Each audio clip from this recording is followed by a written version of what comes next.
Right. Hello, everybody. This is Debbie from Teacher Success Coach. Another episode of the Female Educators Roundtable, where I speak to other female educators from around the world who are teachers and also struggling. I'm not too sure if I could use the word struggling, also having some challenges, like, I am sometimes, and sharing their journey with us in terms of what it was like for them, just before COVID and then during COVID and now after COVID. What has that journey been like? And whether or not they've taken anything from the online platform, what are the triumphs and challenges they've experienced during COVID and now? And, what tips would they give to other educators, and what frustrates us in teaching, and how have we found any way of actually dealing with it? So welcome, Laurie. It's really lovely to have a fellow educator from the UK. So, we share the challenges also.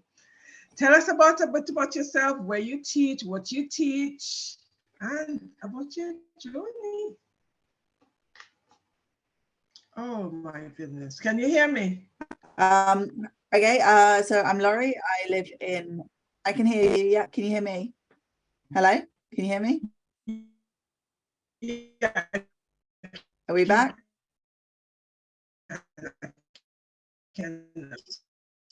I can hear you. Can you hear me?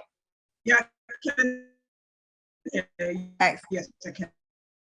Excellent. Okay, yes, so yes. Cool. Yes, I'm back. I can hear you. Can excellent. You hear? Yes, I am hearing you. I understand this. Good. I can hear you. Right. So my name's Laurie. I am from Devon in southwest of England. I've been a teacher for 5 years. I'm a history teacher. I teach in secondary schools, and so far, since qualifying, I've taught exclusively in girls' grammar schools, which has been a really interesting experience.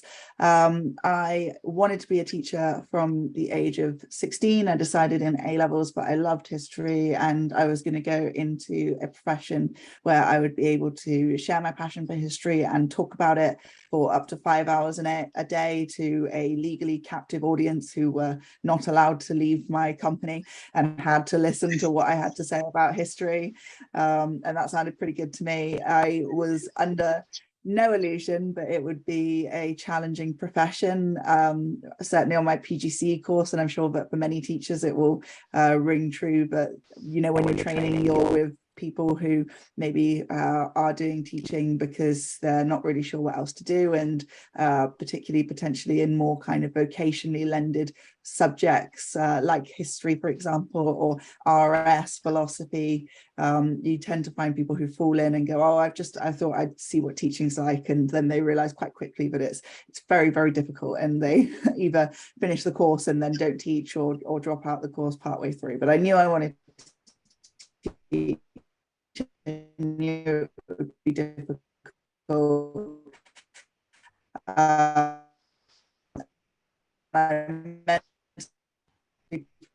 had myself, so I knew going into just a teaching, I prioritized especially of teaching, and I would really work hard on them to make sure that they were high quality, because I was banking on the fact that if I made them properly now, history is one of those subjects where luckily our source material doesn't change that often. And so I figured, well, if I make it properly the first time round, then I'm going to be able to reuse it with minor tweaking. Oh, are we there? Yeah. Can you hear me now? Yeah, I can hear you. It didn't cut out for me. Okay, it's only cut out for me then. Okay. Sorry, what was the last thing that I said? What did I get to? PGCE, how some people in PGCE, after they either taught or they actually left the course halfway through, or they didn't teach it. So for me, that was never an option because I totally knew that it was what I wanted to do. And I decided going into teaching that my first 2 years would just be really dedicated to teaching. I thought, well, you know, an A-level course is 2 years, most GCSE courses are 2 years. By the time you finish your second year, you will have taught everything once and most things twice. So put the effort in, make strong resources. History is a subject where luckily the source material doesn't really change that often. And so I figured if I make it right first time, then I would reap the rewards later down the line. And I firmly believe that that would have been the case if it had not been for the pandemic, which totally meant that everything I'd created now had to be readapted, remade. All activities that I'd lovingly crafted to be role play-ish and group work and active learning now had to be boiled back down to independent work that could be completed through a screen, and all of that took a huge amount of time.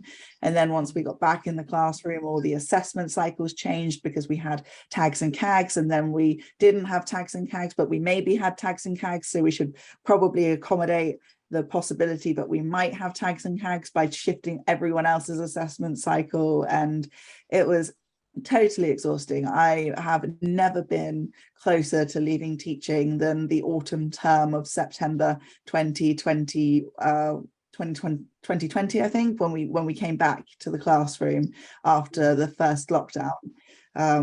And we were running around left, right, and centre with kids kind of cooped up in small areas, bubbles of year groups, where they were going absolutely stir crazy because they couldn't leave a vicinity, and it was insane. And I was so grateful when it started to lift. And then for some reason I decided that I wanted to take on more of a challenge, and the reason for that really is that I love teaching in grammar schools because I enjoy my subject so much, and there isn't the behavior battle in a grammar school that you have in most comprehensive. And so I'm able to, for the most part, luckily I'm in the very privileged position of actually being able to dedicate a significant amount of time in the classroom to my subject. And that's why I still am a teacher, is because of the circumstances I'm in. And there are 7 grammar schools in Devon, and that means that the head of department jobs in those grammar schools don't come up very often. So when one did, I thought I should probably apply for that, not really expecting to get it, but thought it would be good experience all the same. And then they offered it to me. And so in my 5th year, I became a head of department in a girls' grammar school. And that kind of takes us to where we are now, which is, as you might be able to see on the screen, very, very tired. But I really do, you know, as we all do, I enjoy my job for the most part. There are things that I wish were different, but it's my passion, it's my calling, and that's why I still do it. Mm-hmm. Thank you for that. Oh my goodness. So, you know, yes, I actually have taught in a private school. I taught in 2 private schools, and I told myself I'm not going to go back in there. Mm-hmm. Because I taught in the private school during the time of when we went back. I think it's 2020. Yes. And I told myself, no way, because I feel that a lot of parents have unrealistic expectations. Yeah, I don't teach in a private school. I teach in a grammar school. Okay, right. All right. So therefore there's the difference there. And so how big are your classes? Up to 32. My biggest class is 32. Because that's how many tables there are in the classroom. I'm sure if they could get an extra one in, there'd be more. And then my smallest class is an A-level class of 6, but that's really just down to timetabling. Okay. So you got a 6. All right. Oh, that's interesting. Okay. So normally, what's the size of your normal A-level classes? Well, this is only my first year, so it's difficult to tell. I have one A-level class of 15, and then I have one A-level class of 6. So it totally depends on what other options they've picked. Okay, because normally my A-level class is from 12 to 15. Sometimes I might have 18. Okay, thank you. So what was it like? Were you still teaching in a grammar school when you were, during when you were teaching online? Yes, yeah, I was. I've been in since my NQT job was in one grammar school, and then I've moved to a different grammar school since. Okay.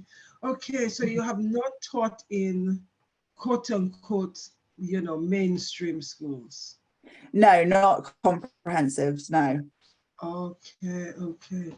So, what is it like in terms of when you were teaching online? What was some of the challenges and some of the triumph of teaching online? What was it like for you teaching online? Well, I did actually very much enjoy teaching online the first lockdown. It suited me because I'm quite technology literate, so I understood the platform quite quickly. And as a department, we kind of mobilized in the first few weeks very effectively and decided that we were going to go in guns blazing, set firm expectations of when we expected the work to be done by, and then the process that we would follow as a department if the work was not submitted, and then we stuck to that. And for I would say that initially we got maybe 50% of the work back, which was still pretty good. And then once the other 50% realized that, oh, actually we were going to check and we were going to email parents and follow through and actually look for the work, then another 40% turned in the work. And then it was just the last 10%. And that actually enabled us to kind of pick up the children who maybe didn't have access to computers or were having to share computers with family members, or just didn't have the facilities to complete the work at home. And we were able to kind of flag them to our central hub, as it were, and say, well, this person hasn't submitted any work and we haven't heard from them via email. Can you do a welfare check on them, sort of thing? So the nature of grammar schools, for all their controversies, does tend to be on balance more affluent families. And so for me, it was less stressful than I think I know a lot of my colleagues had it, because the families that tend to send their children to grammar schools, not all of them, but a large portion of them, can generally provide their children with a laptop and generally want their children to succeed very highly, sometimes too highly, but very highly in education. And so that became a priority for a lot of our parents as well. And so although it was hard work and it really was hard work to transfer everything over, because it was a different kind of demand, our kids became very panicky that they were going to miss out. They weren't going to get the education that they feel that they deserve, and they absolutely did deserve. And so it was a case of, okay, how do we make sure that these kids still have everything that they need and feel confident for whenever we come back, that they haven't missed out on any learning, or as little learning as possible. And that's really the challenge in and out of online education in grammars, is how do you meet the expectations of the students, and how do you meet the academic thirst that they have. So it's different. It's I stand totally in awe of the comprehensive students, the disadvantaged, the pupil premium, the EAL students who many of my colleagues had much higher proportions, especially the SEND students, because again, because of the nature of the 11 plus and the qualifier, that means that you have to pass an assessment and an exam in order to enter the grammar school. Again, although we do have SEND students of all varieties across the spectrum, the percentages are lower than the average comprehensive. So, and actually for online teaching, for those students who did have, for example, visual impairments or hearing impairments, and even for those students who had ASD and kind of more emotional learning disorders, actually for a lot of them online learning suited them better, because they were able to adapt the resources much more readily to suit them. If the PowerPoint wasn't a color that suited their visual needs, they could change it very quickly. If the text was too small on a worksheet, they could enlarge it very easily. And so for them it worked a lot better. And you start to question, actually, okay, well, how do you make sure they still have that now that we're back, sort of thing? Because it really does, it's in some cases genuinely got to a point where I was going, am I a more effective teacher from behind a screen? Can I actually, in some ways, give the kids what they need more easily, in some cases, by being an electronic teacher rather than an in-person teacher? But then that, of course, negates a huge portion of our job, because I probably could be a more effective teacher in terms of resources, in terms of knowledge, but in terms of pastoral care, in terms of relationships, that was very difficult to maintain. So one of the things I did, which I think made a huge difference, is I set up a private Instagram page solely for my classes, and they had to request to join. They had to verify their identity so that I knew that it was a closed environment, just full of staff and students of my school.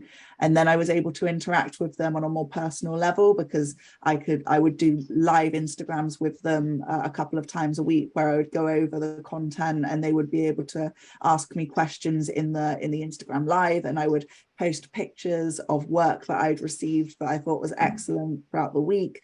And we had like a little thing every day where I would put my snack up on my story, and they would tell me whether they thought it was delicious or disgusting. And that kind of that gave me a cause to kind of, when I was in the supermarket, to look for unusual snacks that I thought might cause controversy amongst the students. So that was great fun, actually. I really enjoyed that, and it was a really nice way to kind of remind them that I'm still a human, and that I know that they're still human, and to connect with them in a way that teenagers understand, which is, social media, I guess. That's fantastic. That really is fantastic. So which means that when you were on the online platform, you had no challenges. Well, I had loads, because tech, I am not fantastic at tech, but I've actually was forced to actually become good at it. Because I had situation where, when I actually did the Teams, I did not realize I'm supposed to be taking full control of the system. And students were taking off the PowerPoint while I was putting it on. They were taking it down. And I'm thinking, what's going on here? And I thought, oh, that's it.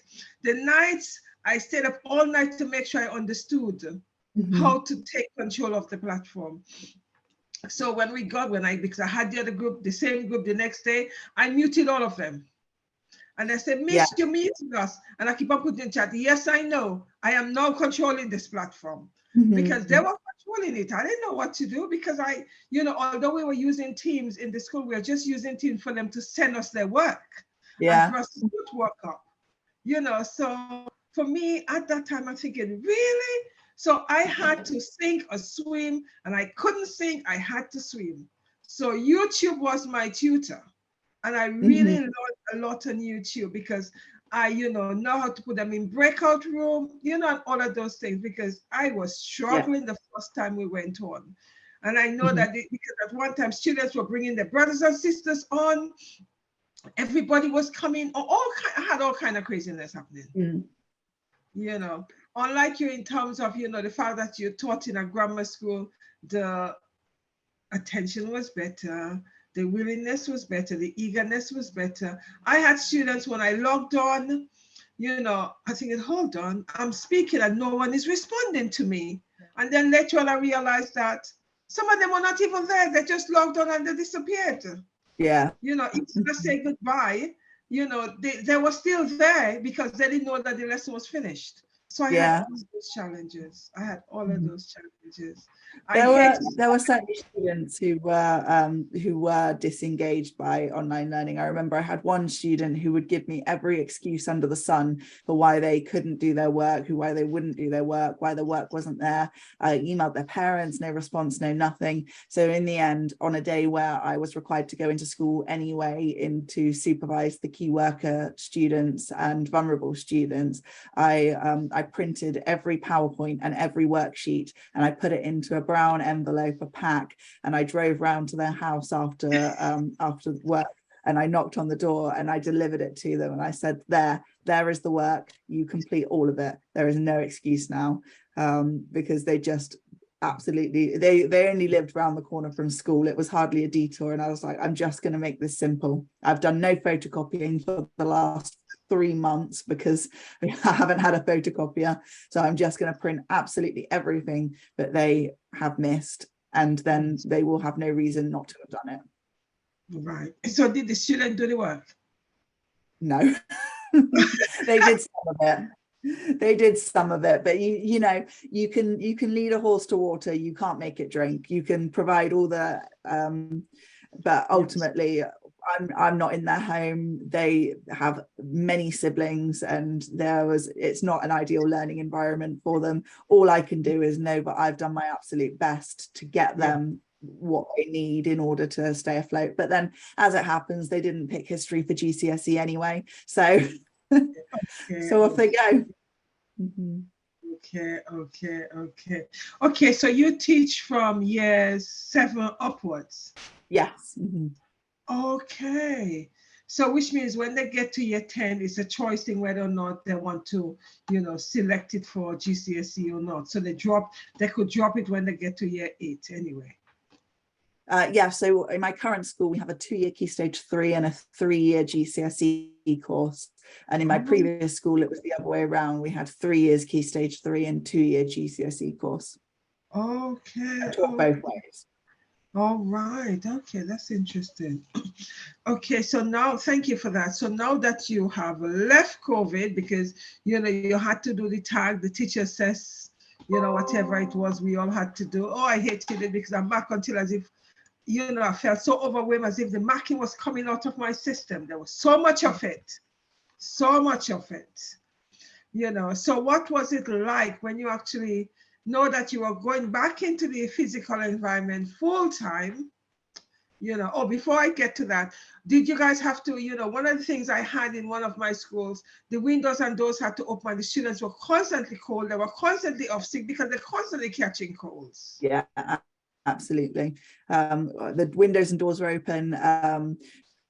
You know, the amount of extra mental load associated with teaching was just insane, and that's what almost drove me to quit in the end, because it was just so much you had to remember. You know, it was, are all the kids definitely in that seating plan? Has anyone moved? Did anyone go to the bathroom at any particular point? Have you sanitized your hands before you hand out worksheets? Did you hand sanitize your hand after you took in the worksheets?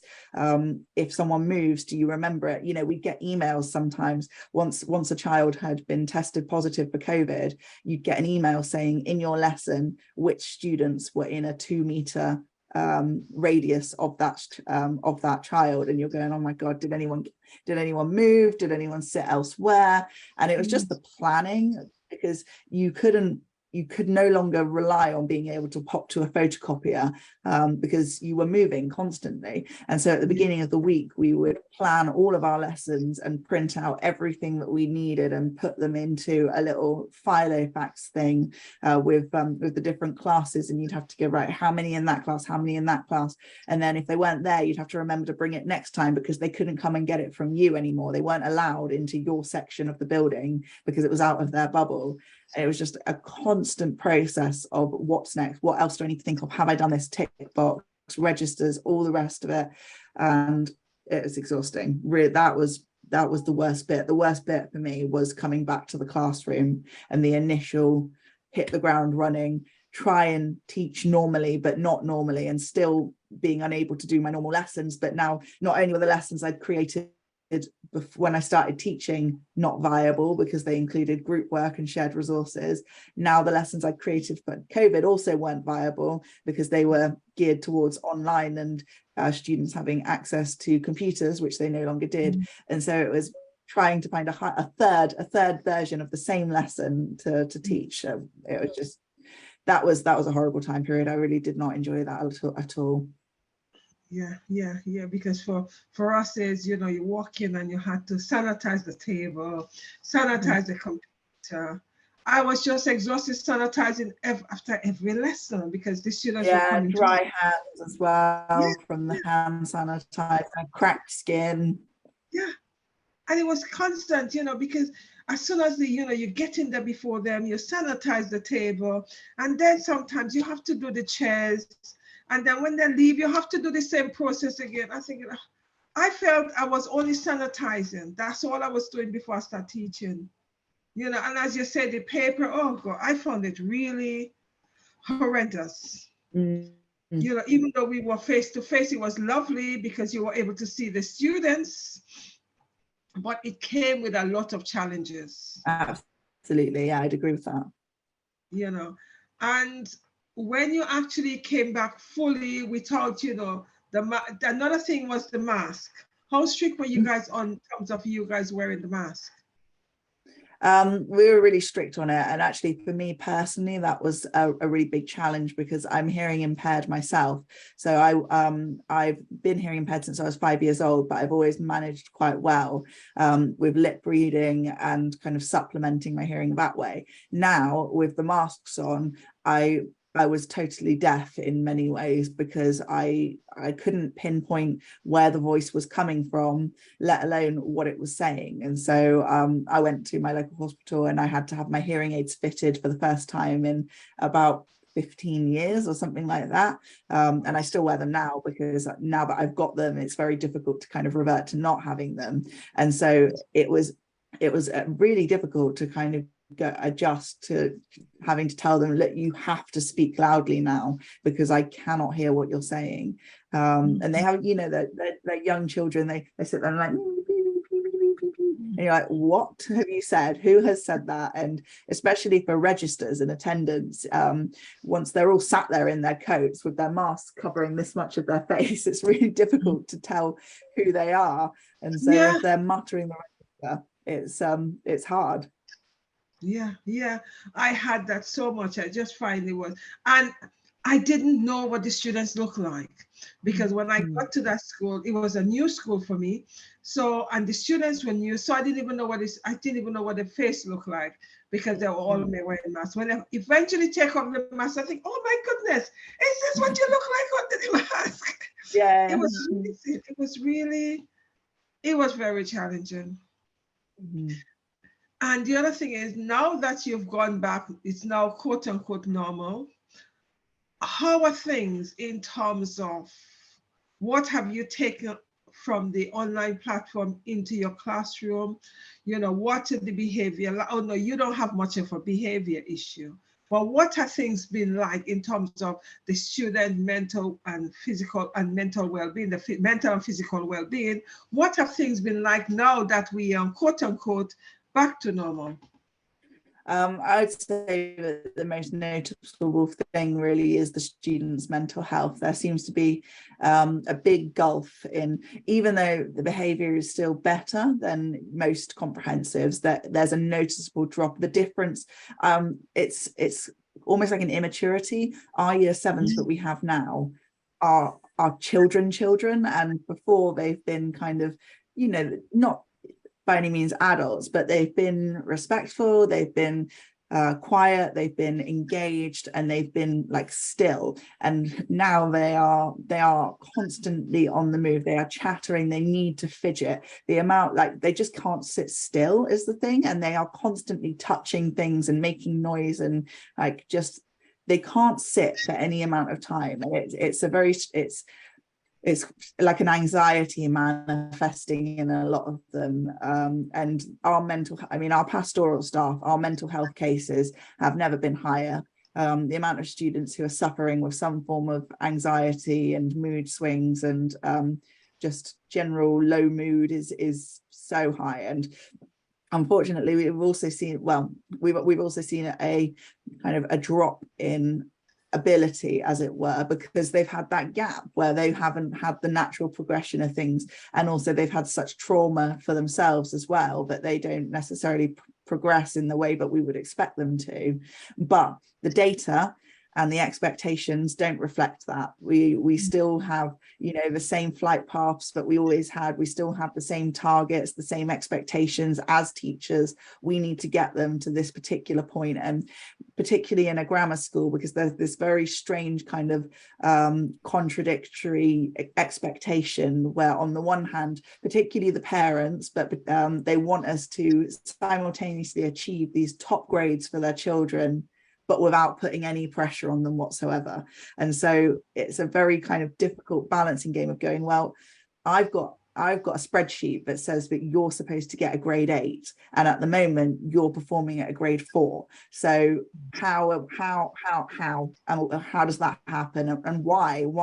So it's difficult to kind of reconcile that, and especially when, as a new head of department, with students who I only met in September, I've got management meetings where I've got senior leadership members and management going, well, who are your concerned students? Why are they concerned? What can you do to lift them above the progress line? And I'm going, I've got no idea. I've got absolutely no idea what I can do to fix this 3-year issue caused by a global pandemic in the span of 4 hours a fortnight. I don't know what I can do. I'm a human being. Exactly. And it's like the automatic pressure put on you, isn't it? That because you're head of the department, you are supposed to know how to fix it. Yeah. Something that is out of your control anyway. You know, and I'm supposed to fix it in my time, you know. It's the expectation that, oh, have you done a lunchtime catch-up session? No, I haven't done a lunchtime catch-up session because I'm legally entitled to a lunch break. Well, are you going to run after school sessions? And you know, in credit to our school, we're very fortunate that we qualified for some funding so that we can pay teachers to run after school sessions, but it's still, there's definitely a pressure. If I'd turn around and said I'm not running an after school session, I feel like that would have been an unacceptable option. Although you know, that's it, isn't it? Because it's an unwritten expectation. That's the thing. And it's justified by going, well, we're going to pay you for it. Okay, but I would rather have the hour. Exactly. I would rather and go home, and I would rather not have to, because it's not just the hour that you spend with them, it's the planning for what you're going to do, how you're going to best utilize that hour. It's the making the resources and gathering them and printing them, and it's all of the stuff outside of the extra hour a week that takes hold. And like you say, it is the expectation that you're going to do it because you want what's best for your student. And we do, but at what cost? That's it. I was just going to say, at what cost? You know, because you feel that there's sometimes, you know, even though I finish at 4, there's sometimes at 5 o'clock, I'm still saying, or 4:45, I'm thinking, okay, I need to leave now. And every day I keep on saying, I want to leave at 4 o'clock or 10 past 4, but sometimes 4:45, I'm leaving because I decided, you know what, I've had enough, I'm tired, I'm just leaving this. In the morning, I'm going to get it done when I come in early. And you're constantly preparing, marking. You know, that was the beauty of being online. You were within your environment. I loved online because it meant that, you know, I didn't have to go far, you know, which was quite nice. But at the same time, I was also conscious that I didn't know what my students look like because they were behind the screen and they were refusing to put their cameras on. You know, so it was a challenge. Yeah, absolutely. And now that you're back in the classroom, what have you taken away from the online space that you've actually now using in your classroom? Is there anything? Yeah, I still use Teams. Teams has become a kind of core part of my teaching now, because when students miss lessons, I can put work on there for them so that they can access it in their own time. And it also forms a bit of a revision post for students who even were in the lessons. I can communicate with them pretty instantly by putting a message on there. If they've got an assessment, I can put all the details on there. And I use it especially, all homework now is pretty much set via Teams, because that has been a really big positive for me in terms of marking, because when you set a piece of homework, you have a certain expectation of what it's going to look like at the end. And so rather than hand marking all of that homework and handwriting pretty much the same comment on every single piece of work you get because they've all successfully completed a table in significant detail, well done. You can now just copy and paste that same comment and make adjustments when needed.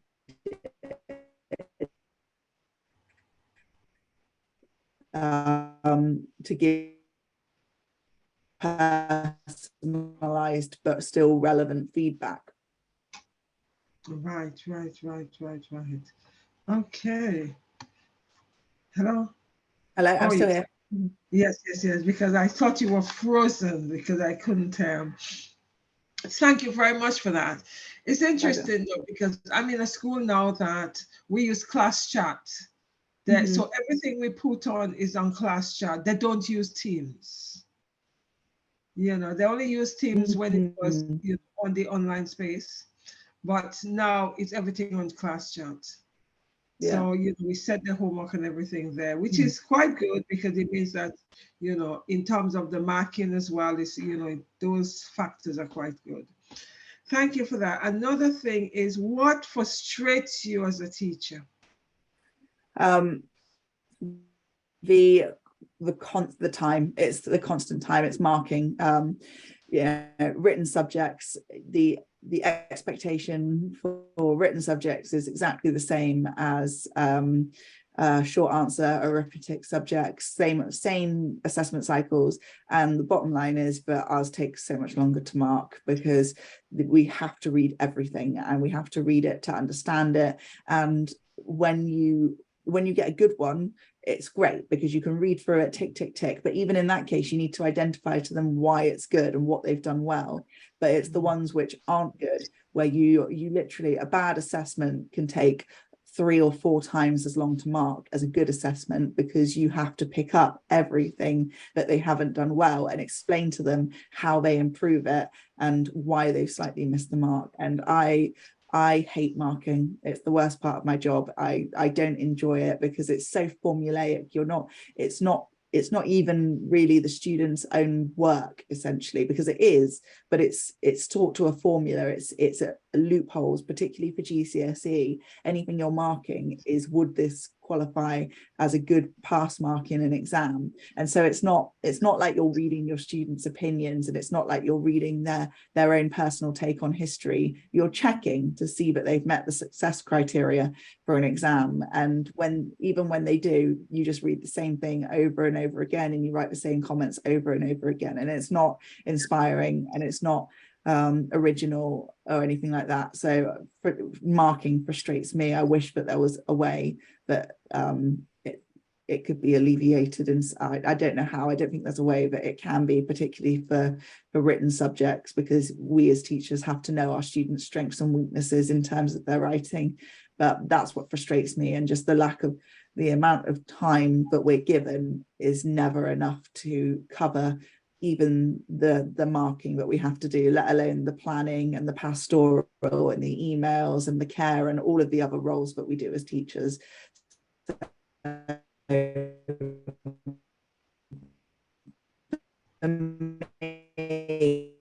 Marking is the thing that frustrates me the most. Oh, and lessons to include this, that, or the other, and you go, right, well, that's great for you to decide that on your 17 free periods a fortnight, where you've got lots of time to do that. But for those of us who are in the classroom for usually 4 periods a day at least, if not more, then when would you like us to sit down and change all our lessons?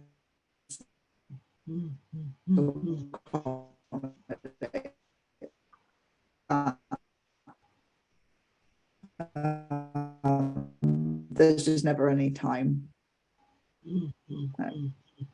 Oh, are we still there? Yeah, I'm still here. You kind of slightly broke up just now.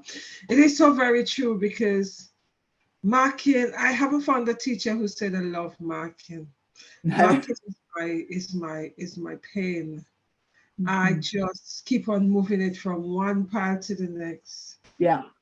Because it's just so, it's as you say, you know, when you have it's like I've got a pile to mark and they all seems to be the bad and they're just doing my head in. And I'm thinking, you know, I'm weaving through them to find a good one that I could be inspired, and then it's gonna enable me to mark faster, but I'm still trying to find it. It's such, and as you say, you have to you have to go through it so closely because you need to put comments so they know how to improve. And it's like specific comment because you want them to improve all across. It's Yeah. just really, and you know, something you said, which is really fantastic. We're not marking originality. We are marking students' ability to program, to regurgitate, to rote learn. I had a group of students, it was year 10, no, year 11s. And I was teaching them psychology, and I gave them an exam paper to do, and then I marked it. I said to them, group mark. So exchange, and then I was reading out the answers from the mark scheme.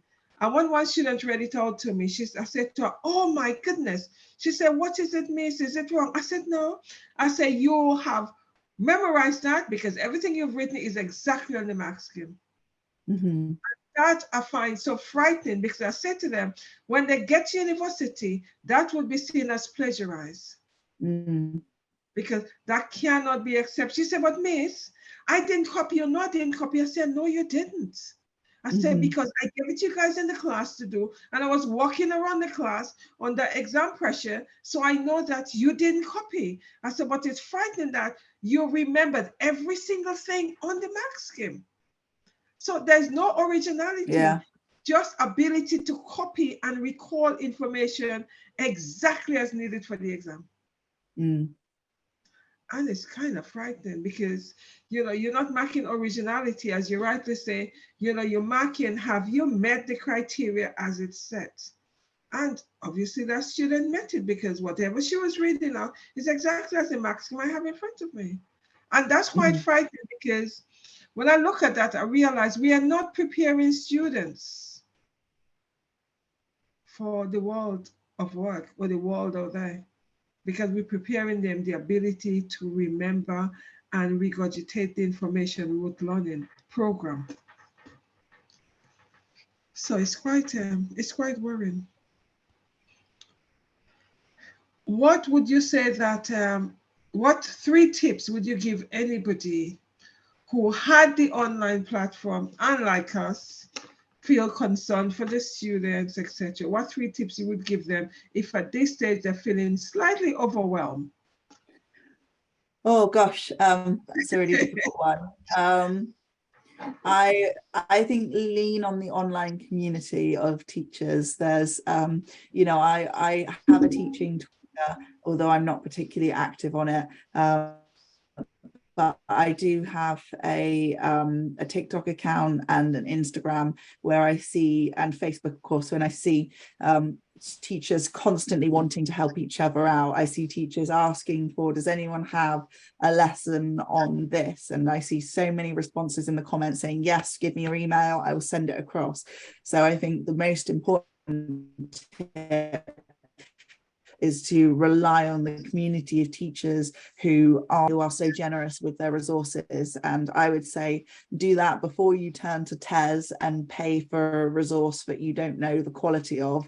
Turn to the communities of teachers who will be happy to help you out for the satisfaction of knowing that they have helped out a colleague. So that one massively. I would say utilize self-marking platforms for assessment where you can. As part of my assessment policy as head of department, although I can't, you know, totally move away from written assessments because I have to, that's the nature of my subject, I'm including self-marking multiple choice quizzes, which I can reuse year on year and will save me time and marking energy in the future. So using things like Microsoft Forms.